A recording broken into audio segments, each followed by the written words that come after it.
Hello friends, আশা করি আপনারা সবাই ভালো আছেন। লেটস ফুড আপ উইথ মমতাতে আপনাদের জানাই স্বাগত। আজ আমি করে দেখাবো হেলদি অ্যান্ড টেস্টি একটি স্যান্ডউইচের রেসিপি। কত সহজে এটা করা যায় বাড়িতে, সেটা আজ আমি আপনাদের সঙ্গে শেয়ার করব।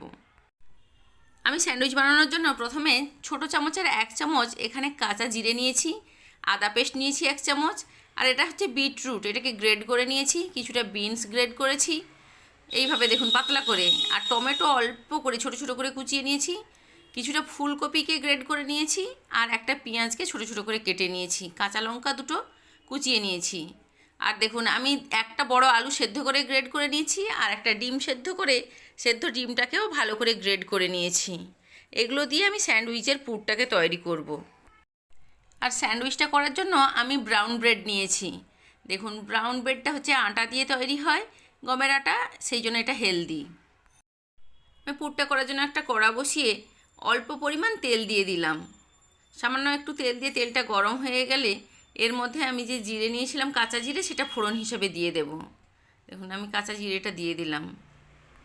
এখন আমি এর মধ্যে সামান্য পরিমাণ লবণ দিয়ে দেবো, কারণ আদা পেস্টটা এরপরে দেব। আদা পেস্টটা দিলাম, আদাটা যাতে না ছিটিয়ে ওঠে এই জন্য লবণটা দিয়ে দিতে হয়।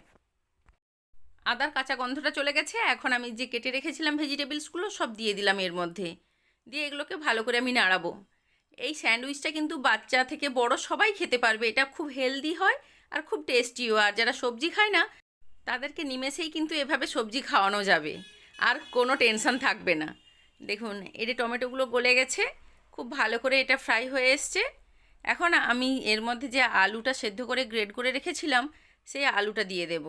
গ্রেড করে আলুটা দিয়ে দিলাম, দিয়ে এটা ভালো করে মিক্স করে নেব আমি। এই স্যান্ডউইচের পুরের মধ্যে আপনারা চাইলে আরও অনেক কিছু ভেজিটেবলস দিতে পারেন, আমি এগুলো দিয়েছি। এখন গ্রেড করে রেখেছিলাম যে ডিমটা সেদ্ধ করা, সেটাকে আমি দিয়ে দিলাম এর মধ্যে, দিয়ে এখন আমি লো ফ্লেম করে রেখেছি, রেখে এটাকে খুব ভালো করে আমি মিক্স করে নিচ্ছি। আপনারা চাইলে কিছুটা ধনেপাতা কুচিও এর মধ্যে দিতে পারেন। এখন আমি অল্প পরিমাণ ভাজা মশলার গুঁড়ো এর মধ্যে দিয়ে দিলাম।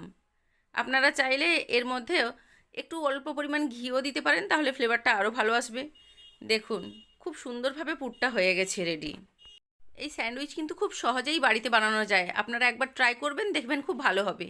দেখুন আমি এখানে ব্রাউন ব্রেডগুলো নিয়ে নিয়েছি, আমি এবার ব্রেডের ওপরে এগুলো লাগিয়ে নেব। আমি ব্রেডের ওপরে দিয়ে দিচ্ছি পরিমাণ মতো, পুরটা দিয়ে দিচ্ছি। আমি এখন 3টে রেডি করছি, সেই জন্য আমি সবগুলোতে প্রথমে ভাগ করে করে দিয়ে দিলাম।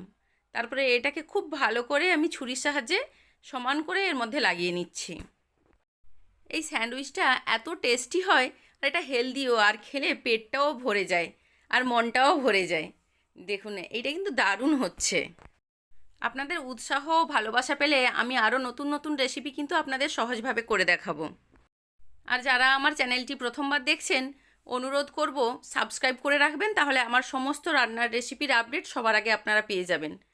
দেখুন ওপরে আর একটা করে ব্রেড আমি চাপিয়ে দিচ্ছি, এইভাবে আমি ভালো করে চাপিয়ে দিলাম। এবার একটা ফ্রাইং প্যান আমি বসিয়ে দিয়েছি, দিয়ে অল্প পরিমাণ মাখন দিয়ে দিয়েছি এর মধ্যে, বাটারটা একটু হালকা করে লাগিয়ে দিলাম, দিয়ে আমি এটাকে ভালো করে ব্রাউন করে সেঁকে নেব। দেখুন এইভাবে আমি এখন মিডিয়াম ফ্লেম রেখেছি, মিডিয়াম ফ্লেমে রাখতে হবে, নাহলে এটা পুড়ে যাবে। এইভাবে চেপে চেপে আমি ব্রাউন করে এটাকে ফ্রাই করে নেব। আমার এই স্যান্ডউইচের রেসিপি যদি আপনাদের ভালো লাগে তাহলে বন্ধুদেরকে শেয়ার করে দেবেন, আর ভালো লাগলে একটা লাইক কমেন্ট করবেন, করে আমার পাশে থাকবেন। আপনাদের সাপোর্ট আমাকে আরও উৎসাহিত করবে নতুন নতুন রেসিপির জন্য। একটা হয়ে গেল, আমি এইভাবে আরগুলো ফ্রাই করে নিচ্ছি, সবগুলো আমি একসঙ্গে ফ্রাই করে নেব, নিয়ে তারপরে আমি কেটে দেখাবো আপনাদেরকে। দেখুন কত সহজে কিন্তু হয়ে যাচ্ছে এটা।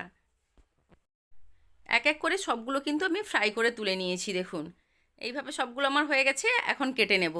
আমি ছুরি দিয়ে মাঝখান করে এইভাবে দেখুন ট্রায়াঙ্গেল আকারে কেটে নেব। এইভাবে দেখুন কতটা সুন্দর, ভেতরের পুরটা কতটা ভালো হয়েছে। এইভাবে সবগুলো আমি কেটে নিচ্ছি, নিয়ে কিন্তু এটা গরম গরম খেতে দিলে দারুণ লাগবে। বাচ্চাদের টিফিন বক্সে দিয়ে দিন, বা নিজেরাই ব্রেকফাস্টে খান, এটা দারুণ হয়। এর সঙ্গে আপনারা যে কোনো চাটনি দিয়েও খেতে পারেন। আর আপনাদের মূল্যবান সময় নষ্ট করে আমার এই ভিডিওটি দেখার জন্য আপনাদের সবাইকে জানাই অসংখ্য ধন্যবাদ। আপনারা সবাই ভালো থাকবেন, সুস্থ থাকবেন। ফিরে আসবো নতুন একটি রেসিপির সঙ্গে।